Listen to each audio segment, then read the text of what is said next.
SheSplain. I'm actually going to take my tea bag out real quick. Okay. Because I don't want my tea to get bitter. You know what I mean? Yeah, I hate bitter tea. I love tea, though. I do too. The guy at Groundworks is like, we have a very rare white China tea. And I'm pretty sure that was a lie. But I still went for it. Was it good? Yeah. Cool. I mean, it was white tea. I like white tea. I do too. Peach. I like peach. White tea. Peach tea. Peach white. I I think that's what I had last time we went to tea for Galentine's. the peachy. Happy Galentine's. Belated, everyone. Happy belated Valentine's Day. The Galentine's is about celebrating ladies. It is. And so is Women's History Month. Yep. Same thing.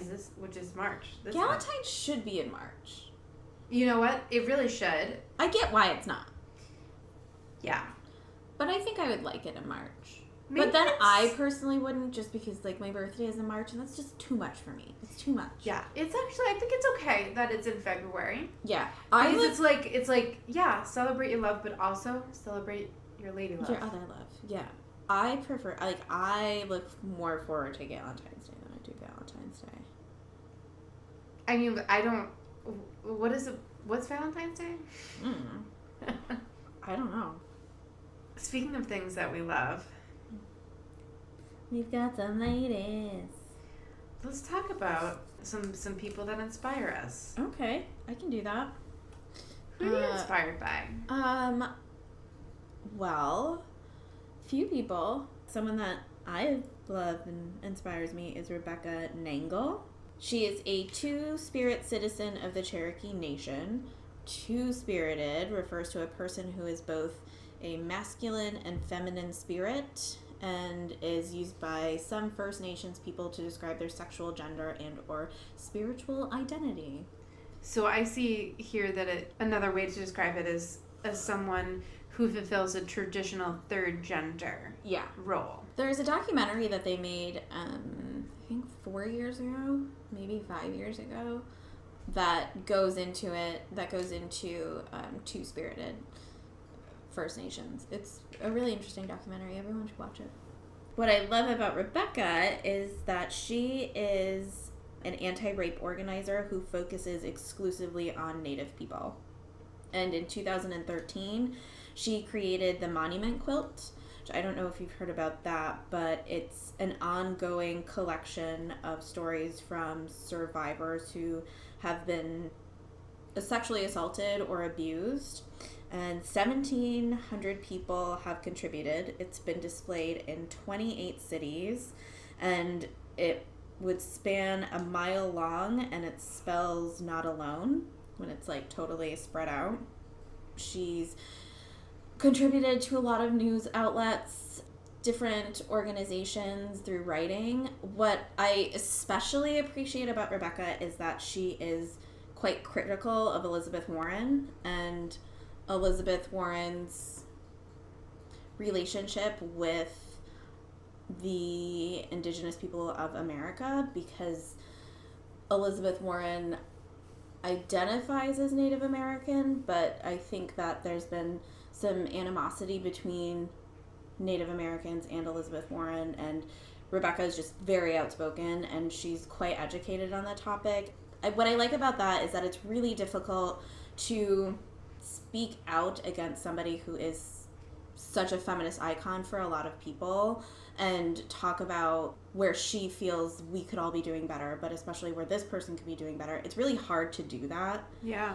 It's hard to have your place in feminism when somebody that's so respected isn't necessarily contributing the way that you feel comfortable with, and you're trying to tell people and you're not necessarily always being heard.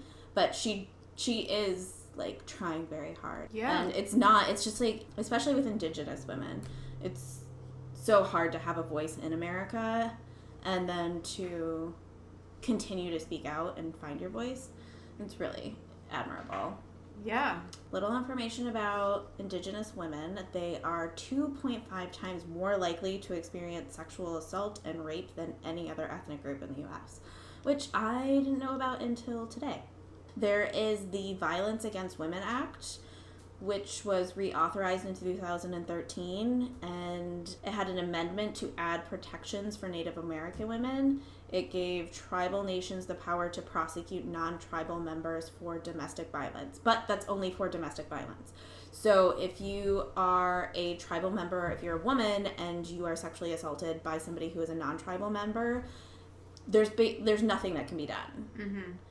The more you know, obviously the more everyone knows, the better that everything's going to be for everyone. Mm-hmm. And so just kind of like getting that word out there, like, hey, by the way, we aren't protected by any law, is what Rebecca's trying to do. Yeah. I appreciate her. That's amazing. Yeah. The criminal justice infrastructure is definitely built to work against Native Americans. It's built without consideration whatsoever for them. I mean, I would say now that it's built against them. There have been laws that have been trying to be just one after the other that's just been like pushed down and set aside. It seems like it's more of just like by continued omission. It's yeah. These things bring me down. No, it should inspire you because no, she's great. She's wonderful. She's working really hard to do her thing. Yeah. Speaking of people that aren't afraid to call out prominent figures, do you know about Jenny Gutierrez? No. So she's a activist for trans rights and immigration, but she's most known for having interrupted Obama to demand accountability for his actions on immigration. Good for her. But she was doing a lot of work before that and continues to do a lot of work now. She's Mexican born, and she's one of the founding members of La Familia, Trans Queer Liberation Movement, which works at local and national levels to achieve the collective liberation of trans, queer, and gender nonconforming Latinxes. Ooh, it's tough to say that plural. I think you can just say Latinx. Latinx. Yeah. Well, that makes sense if you would just say it the same way. Yeah. And gender nonconforming Latinx through building community, organizing, advocacy, and education. Specifically working with LGBTQ Latinx caught up in the immigration system and with undocumented trans women to help work for them to be free and safe and successful in the U.S. What a needed resource she is. Yeah, pretty cool, right? Yeah, that's really cool. I like doing this. I like doing this and doing research, and there are so many people that I wanted to include. I mean, at some point I'm probably sure we'll do this again because this sort of thing is never going to get old to us or to our listeners. Just like learning about all of these great people who are contributing. Let's just be real here for a second. If you're celebrating Women's History Month and like the only people that you're celebrating are like Amelia Earhart or what are the ones that people always go to? Susan B. Anthony. Yes. Yep. Mm-hmm. Let's not do that. Just realize that there are so many other women out there that have made an impact on history and that are making history now, today, every day. It's exciting.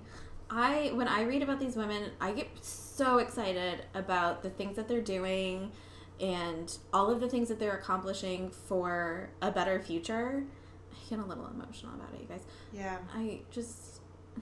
They're wonderful. You can cry if you want. I've been drinking too much tea. I'm all dry. I don't think I can. The tea's making you dry? Yeah, it dries me out. Really? Yeah. What kind of tea are you drinking? I'm drinking the spearmint one. Well, I make my own tea too. That dries my body.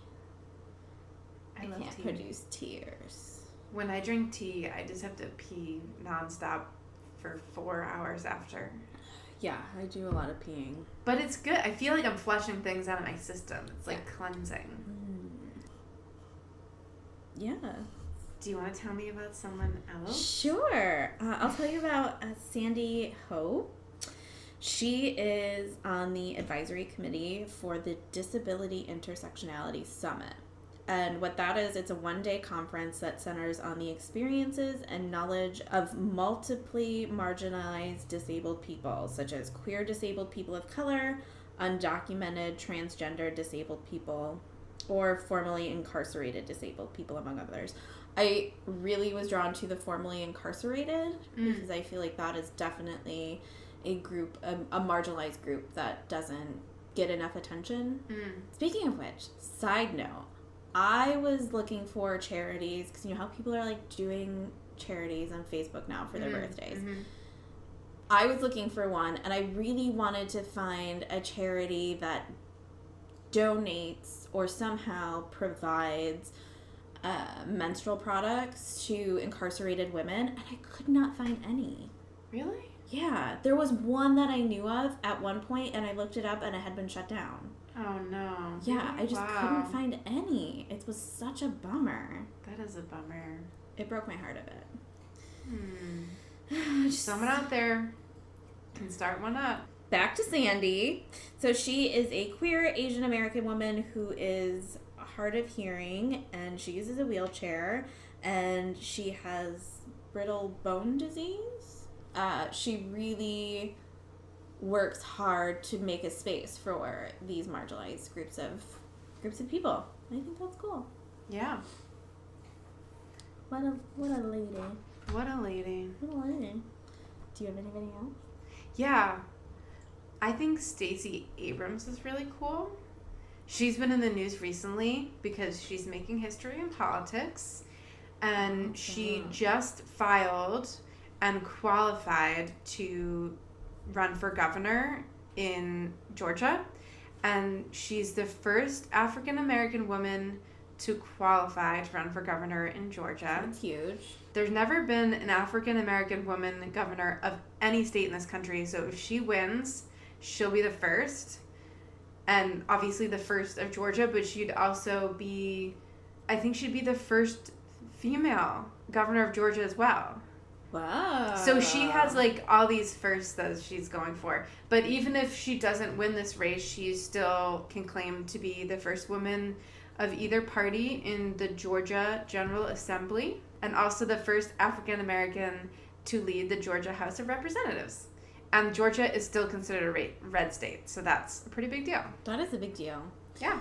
Guys, let's get all these red states. Yeah. Let's get them all. So if you live in Georgia, vote for Stacey. Vote for Stacey. Yay. That's really cool. Yeah. It's so reassuring to see that more and more women are entering those positions in politics. Yeah.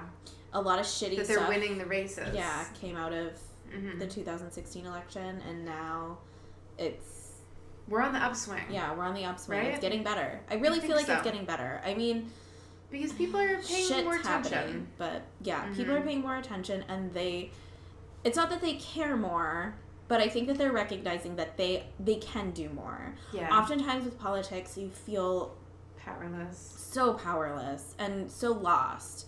I never know what the hell is going on, and I feel like I am more well informed than a lot of other people, and I'm still confused constantly. Which brings up another point. We brought it up the last episode. We are going to be doing, hopefully, we're going to educate ourselves. Yeah, we are going to be educating ourselves and you through the journey about local government and voting and politics. It's something that we both wish that we knew a lot more about, and it's definitely something that I think could be helpful. Yes. In the future. So stay tuned. Yeah, we're gonna sit down with some people, and hopefully they're gonna help us work out just like basic knowledge on what does this mean? Where to start. And then where to go from there. Yeah. I don't know what most of these positions do. Mm-hmm. Yeah, there's a lot of things I'm confused about, and I would love to know more. It's one of my goals for this year. Yeah. So if you're listening and you have a question or you are curious about something and just like you can't find the answer anywhere or overwhelmed, shoot us a little email. We'll try to work it in somewhere. figure it out for you. Yes. We don't even know where to start for this podcast. It's going to be great. For this series, but we'll do it. We're going to do it. It's going to be great. It's going to be awesome. Yes. Yay. Okay. Can I do another one? Yeah, do another one. Okay. Suba Satish. She is a program manager in the Microsoft Office group. She's been there for 15 years, and she's worked both in India and in the US for them. And she is part of a team. I'm just going to read this because the language is very specific. So, she's part of a team working towards a complex diagramming application called Visio that is accessible to all, including people with disabilities, with a mission to empower everyone. So she does lots of things as program manager, but a large part of her work lately is focused on enriching the reading experiences for visually impaired, which is a personal passion that came about when she was in college because she helped a visually impaired friend with exams. And she said, I'm grateful to be part of the development of such assistive technologies that are also aligned with my personal passion and contribute toward a more inclusive environment for all. I think that's really cool. So, like, she's someone that is highly skilled in a particular field, but also has a personal experience that she's bringing to that. What I like about that is that she is not necessarily like, this affects me, so I have to go out and change it. Yeah. But it's just, this is something that I can help with and contribute with. Yeah. And I'm going to offer my resources. That's really cool. It's really cool.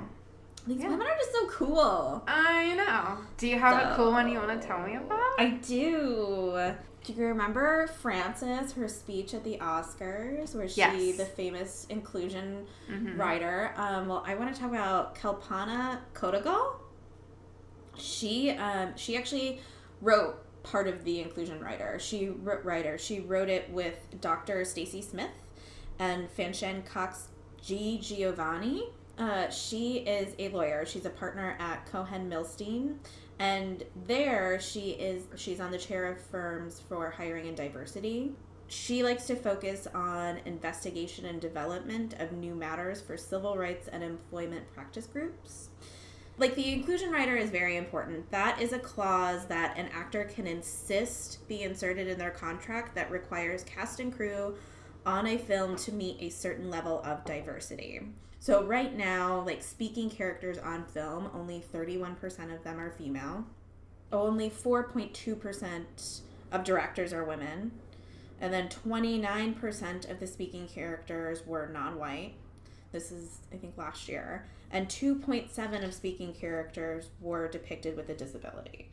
So it's definitely something that's, like, needed, not just for characters on screen, but also with the crew, which I think is really important to point out. And she's actually talked about a lot. Obviously, it's needed. This inclusion writer includes people on screen because, you know, you need to see yourself represented on screen. Like, it's so important. We've talked about that before. But her main focus was the crew behind the screen. It was the crew behind, because they're so overlooked a lot of the time. That's really important. I was reading an article earlier this week. The fact is there was this survey of women employed in the film industry conducted by USA Today. I mean, whatever, but the Creative Coalition, Women in Film and Television, and the National Sexual Violence Resource Center that found 94% of participants said that they had some form of sexual misconduct. They had experienced some form of sexual misconduct during their careers, and that rate goes down when more women are involved behind the camera. Mm-hmm. So when there's like a more female-dominated set, that just doesn't happen as much. So it's really important. It's important for that as well. Yeah. It's also important in other industries. And she's also been, this is why I chose her out of all the people who were involved in the inclusion writer, because she's very outspoken about how she said this quote. She said, "While it's truly important to transform the process of hiring in Hollywood, if we don't think about what are the work conditions to which other women are subject to in other workplaces around the country, we're missing an incredibly important opportunity." Which, like, I 100% agree with. I think the inclusion rider is so important. I think, like, I work in the industry, so all of these things directly affect me. But more so, I feel like industries where it's not as easy for women to get the word out. It's not as easy for women to be outspoken. It's important as well. And that's what she works so hard at. She right now is doing a case that's Jock versus Sterling Jewelers. So Sterling Jewelers owns, like, all of the jewelry stores you see in the mall, like Kay Jewelers. That's Sterling Jewelers. She is fighting a case because they have a pattern of sexual discrimination in compensation and promotions. And she is famous for fighting a similar case with Walmart, and she won that case. She also did a case with the United States Postal Service, which was a lawsuit. Basically, when USPS, which, by the way, I hate the United States Postal Service, just, like, gonna tell everyone that I hate them. When they were interviewing veterans, they would ask them to disclose, like, a medical history, which is, like, illegal. You're not supposed to do that. And she won that case as well. She has also fought for nurse wages, which is so huge. Nurses get fucked over all the time.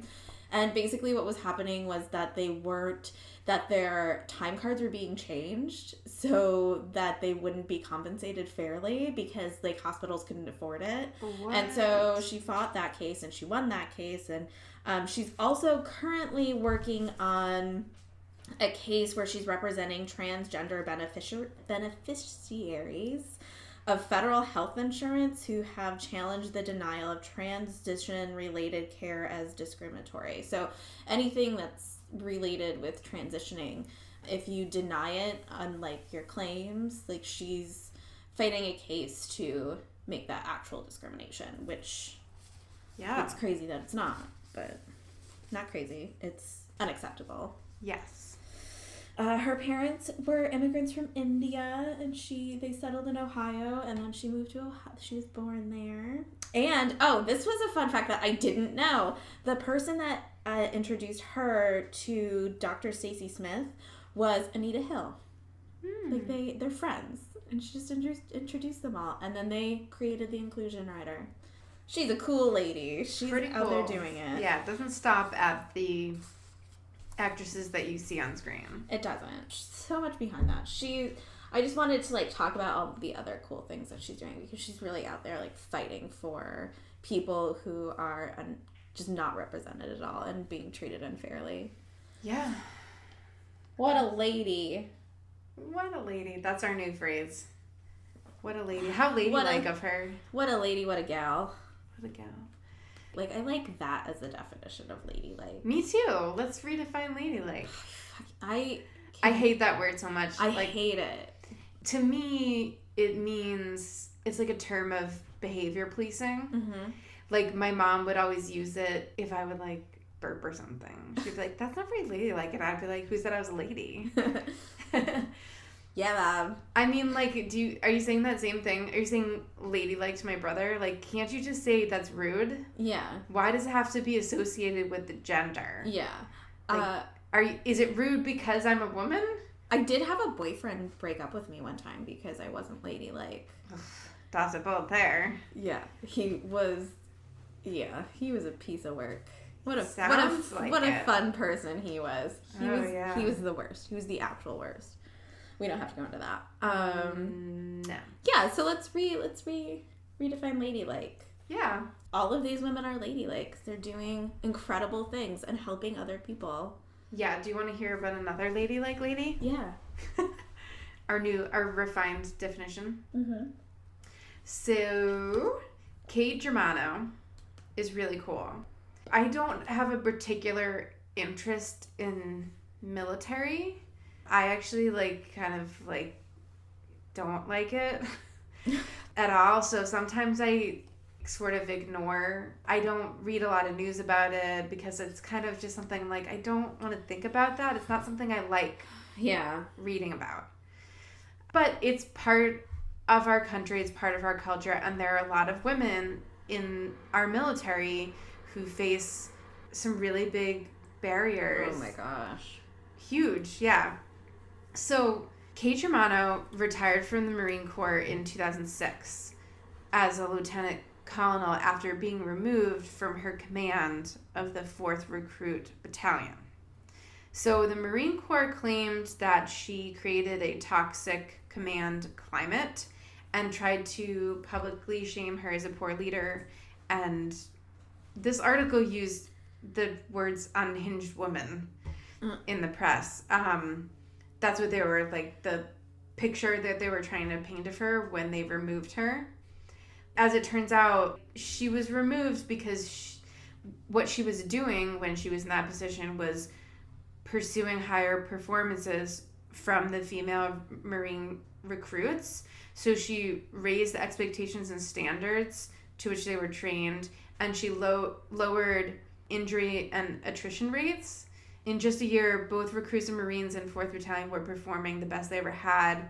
Before she came in, the female Marine recruits were held to a different, lower standard than the male recruits. And so their performance was lower. But also, wouldn't you want their performance to be higher? It's safer for every person involved. Every single person involved, it is safer if they are performing higher and doing better. Yeah, I totally agree. And that's how she felt too. And not only the lower performance because of the training being less, like the standards for training were just less. Like that led to less respect from the male Marines who, I won't read the quotes from some of them, but as the things that were said. Just garbage. But you might remember the incident with non-consensual sharing of service women's private photos. Yep. That was Marine Corps. You can see how it, in many ways, led to male Marines not respecting or feeling that their female counterparts were less efficient Marines or less worthy of their professional respect. This article that I read from Task and Purpose, which is like a military-centric news website. So they're saying that she was removed because what she was doing was counter to what the Marine Corps, or I should say the leadership of the Marine Corps, was trying to accomplish, which was an exception from the Department of Defense for gender integrating ground combat military occupational specialties. I don't fully know what that means, but what I get from it is that the Marine Corps is basically trying to have grounds for saying this needs to stay segregated, which I think is super problematic. They're the only service branch that still segregates recruits by gender, start to finish. Lowest percentage of women, 7% make up the total Marine Corps. But start to finish during their training. Yes. So once they're out of training, though, when you're deployed in the Marine Corps, you're not segregated. No. By gender. No, and that's what leads to the highest rate of sexual assault and harassment in the entire military is in the Marine Corps as well. So, yeah, it's super problematic. So after she was removed from her position, she retired from the military, and since then she's advocated for gender integrating Marine boot camp at both its depots, Paris Island and San Diego. In February of this year, the Marine Corps announced incremental changes to gender integrate parts of the boot camp at Paris Island based on data that appears to be Germano, but they're not giving her credit for that. Of course they aren't. Yeah. So she, from the outside, she was able to continue to advocate for those changes even after she was effectively removed. But she has a book coming out in April if you want to read more about her. It's called Fight Like a Girl. I find her very inspiring. So I should put that on my list. Yeah. Fight like a girl. Yeah. I mean, you can see, but the evidence here, like, is part of the reason why I have a hard time reading about the military. I mean, I have a lot of philosophical differences with the way a lot of things are run, but also just the treatment of women. Yeah. Is in certain areas. The treatment and of really in women all areas. And the treatment of women and the military's whole history with the LGBTQ community. Yeah. And there's Not a good lot history. There's a lot of things there that... Yeah, but changes happen. They just take really strong, persistent advocates like Kate Germano. Yeah. So thanks, Kate. Yeah. I have a nice little ladylike woman here. It's another Rebecca Ninberg. So she is the most recent appointee by Mayor Eric Garcetti, who's the mayor of Los Angeles, to the Los Angeles Fire Commission. Prior to that, for 2 years, she was the vice president of the City of Los Angeles Commission on the Status of Women, where she worked closely with the LAFD to help strategize on the recruitment and retention of women in the fire service, which I think is so cool. Yeah. I don't meet that many women firefighters here. I don't meet that many firefighters in my daily life, but I dated a guy who was a firefighter for like brief minute, and the bro culture that just like I don't know if it's like this everywhere, I assume that it was, that had like developed in their unit, is it called a unit? I don't know. And their firehouse was really weird and made me uncomfortable. I think that's actually something that's good about that show 911. Oh yeah. It doesn't actually show, like, it's not it doesn't have a culture issue, like a toxic masculinity culture issue. I think it has like a healthy camaraderie. Yeah. And family in that that's firehouse, not based on masculinity. Yeah, it's not and I like that, but this mall experience that I've had, it's really, really weird, and I don't like it. Yeah. So recently, Rebecca has devoted herself to public service and is best known for her work as the co-founder and CEO of the Los Angeles Derby Dolls, which is the LA Derby Dolls is a team in modern roller derby. She started that in 2003. It's a league, right? Yeah. Well, because there's a couple in LA, I think. Yeah. Right? Yeah. There are a few of them. And in 2014, she was named one of the top 10 most influential women in Los Angeles by Los Angeles Magazine. Nice. She was awarded the Commission on Status of Women's Pioneers Women Award. That's a long title. In 2010 and 11. And she has received the Treasures of Los Angeles Award on the behalf of the Los Angeles Derby Dolls. And another thing she does, this is really cool. So she is a California native. She grew up in Orange County, and then she moved to Los Angeles, where she went to school. And I think she got her degree in like fine art from UCLA. And in 2000, she became one of 4 women in the Sculptors Union, Local 755, sculpting for major motion pictures such as Pirates of the Caribbean and Team America, which, like, I know that Team America is problematic, but I still, like, really like that movie. And she did War of the Worlds, too. And in 2008, she retired from that, and she's just been on the Los Angeles Fire Department Committee, which I think is really cool. Pretty cool. Yeah, I like her. She's been busy. Yeah. Also, another thing that she does is there are, like, 300 women in the derby, like, in the league for Derby Dolls, and she really pushes the league to do community service. Like, it's one of the things that you have to do if you're going to be involved in Derby Dolls. You have to, like, perform some type of community service or volunteer. It's a requirement, which I think is really cool. Not very many sporting leagues, would you call them leagues? I don't know. Not very many sports balls do that. Like, they don't require community outreach. And I think that it's really cool that she required community outreach from them. I think that's great. Yeah, I think it's... Instead of it just being like a drinking sport. Exactly. Instead of it just being like a jolly good time. She there are other ways to bond. You know, like community stores. When you're performing that with your people in your community, that's a bonding thing too. Yeah, I also think that when it's something like roller derby, which is not necessarily it's not a televised sport, it doesn't draw in that much money, to work with your community and support your community and have like that support from them. It's a really smart business move too. Like, I don't think that was her intention, but just looking at it from my point of view, I was like, oh, that's actually really smart, because then you have this entire community that wants you to do well, and they will help you do well. It's great. I love it. People helping people. Really cool. Okay, I have another one. So Sarah McBride, she's a trans activist.